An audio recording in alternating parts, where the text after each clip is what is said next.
Hi, this is Ozzy Osbourne. You're watching FÚRIA Metal.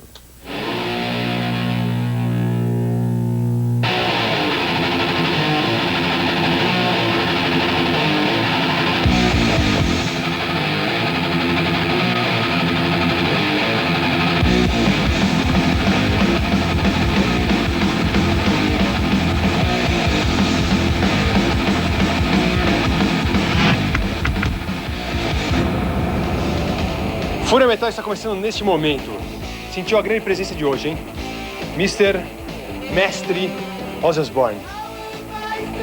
Rosando Calban. De fundo estaremos ouvindo isso aqui junto à Pira Olímpica do Metal. Vem comigo. Vem comigo agora. Dentro da Pira Olímpica do Metal se encontra o BG de hoje. Blizzard of Oz. Primeiro álbum do menino. Vamos dar a volta aqui de novo? Dá a volta aqui de novo.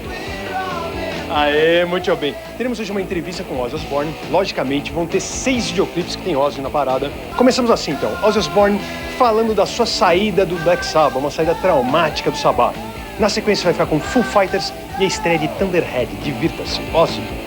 Well, like Sharon, important. How was to decide to leave Sabbath and to start up like a solo career? Was it difficult for you, or how did you feel like? I'd left Sabbath, I'd gone back to Sabbath, I'd left Sabbath, Yeah. I'd gone back to Sabbath, and then in the end they fired me, and it was... You got fired from Yeah, Sabbath? but it was kind of, it was, I got fired, but then I wasn't really, I wanted to get fired, I wasn't really unhappy. Well, I was, but I wasn't.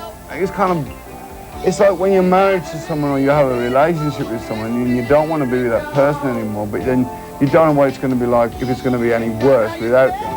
Because just as successful as I became, I could have gone the other way. I could have gone right down the toilet, you know, and just been over.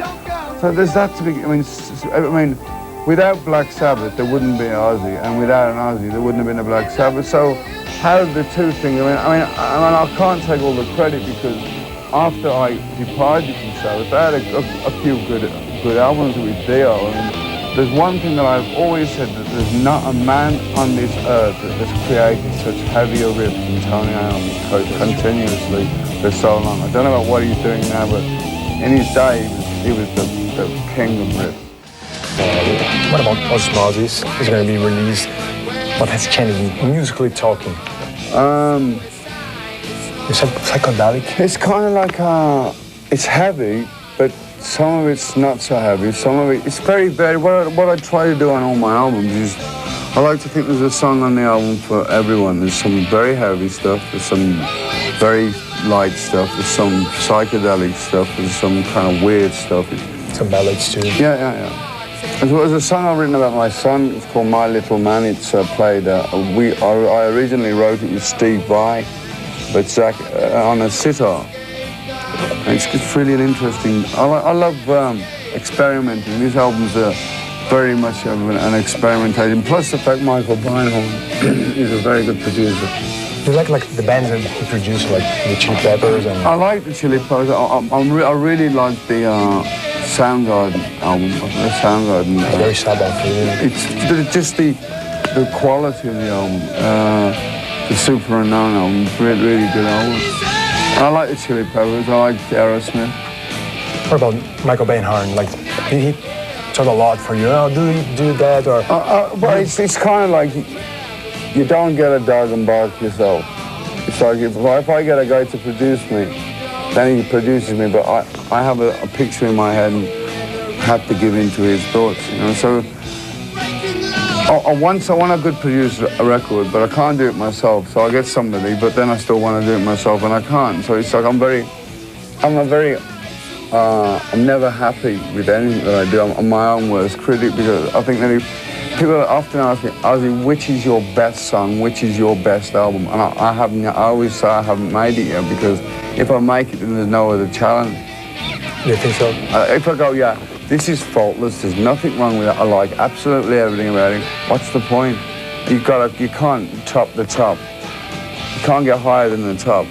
So I always think, well, that could have been louder, that could have been quieter, that could have been more, and that could have been less, you know. So, I mean, the nearest album Well, even so, I was the nearest album I liked so far up to Osmosis was No More Tears, but even still, No More Tears, I dissected it and said, no, that should have been there, that should have been there, you know. I felt like when he talks about Alice, he always says, oh, this is Vincent and there is an Alice. What about Ozzy? There is a John and there is an Ozzy. Absolutely, absolutely.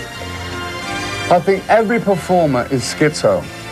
Every performer is a schizophrenic in the respect that when we go on that stage, we turn into the creation that we created in our mind.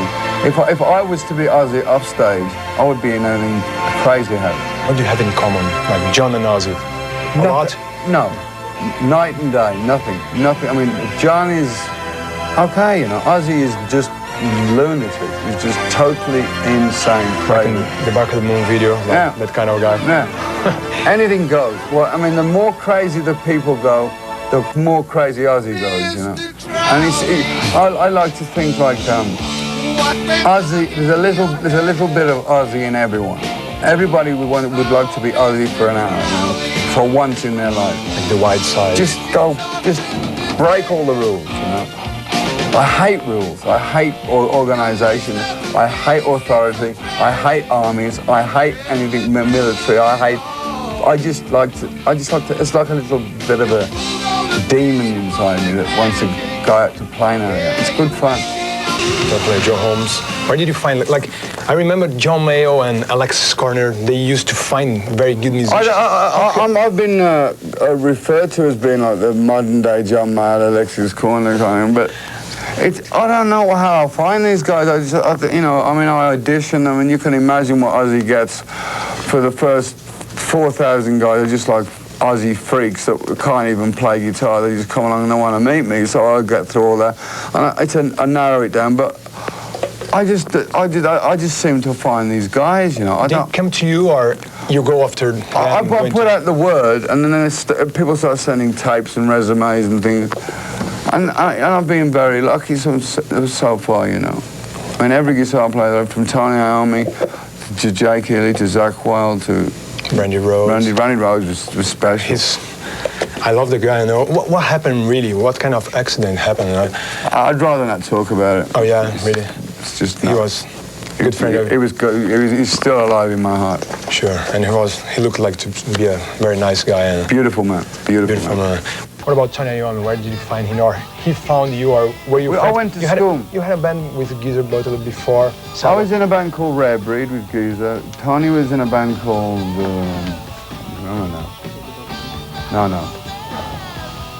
Mythology. He had a band called Mythology, and they broke up, and I broke up with Geezer, and we formed. And originally, Black Sabbath was a six-piece. We used to play jazz blues. We had a bottleneck slide guitar player, saxophone player, Tony, Geezer, Bill, and me. And we used to just play bars and pubs and clubs in Germany. Just blues stuff, and we just evolved from that, you know. But it's just been. I mean, I've had such an incredible life. It's an amazing.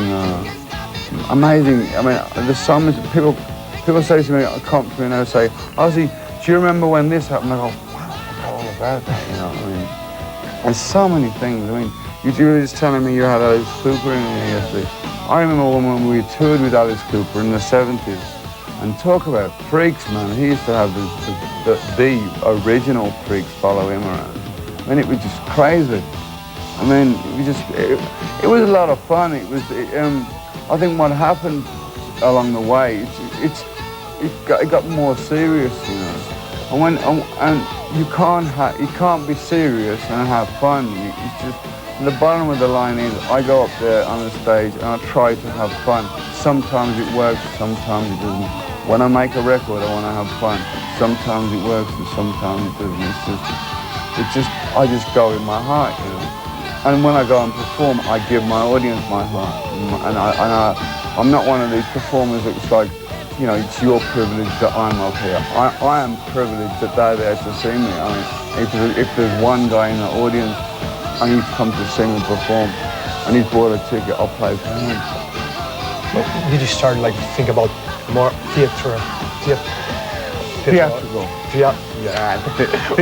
English. Theatrical thing, like. Because Well, Sabbath was not that. That was my wife. My wife comes from a very musical family. Her father was in vaudeville. She was a childhood actress, and she was. I mean, if you remember when I was with Sabbath, I would just stand there in the corner singing. Yeah. But she said to me, "Here's a microphone with no lead. Run." I thought, what do I do? Just run around, just play the thing. I mean, behind every great man there is a great woman, and my wife is certainly a great woman. Kind of boss of the band. It was like he had a philosophy of all for one and all for me, you know. Were you married? Yeah, I was married. Sabbath. Yeah, were you in Sabbath? Another wife. Oh, another wife. When did you get married? 13 years ago.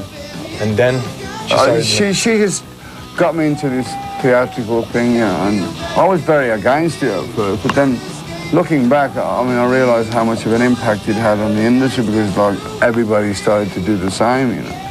But even before that, even before Ozzy, Alice Cooper was doing that theatrical shit years ago. Yeah, I mean, 72, Alice was cutting his head up and hanging and stabbing people and all this. I mean, when we toured with Alice Cooper, I couldn't believe it. I'd never seen anything like it in my life. So, I mean, I can't really take the credit for having his theatrical stuff. If anybody should, it should be Alice Cooper because he was the one that started the whole snake. I mean, when we were on the road, he lost his snake at one place, and the hotel was out in the car park looking with his snake that he'd lost. They found it in someone's bed.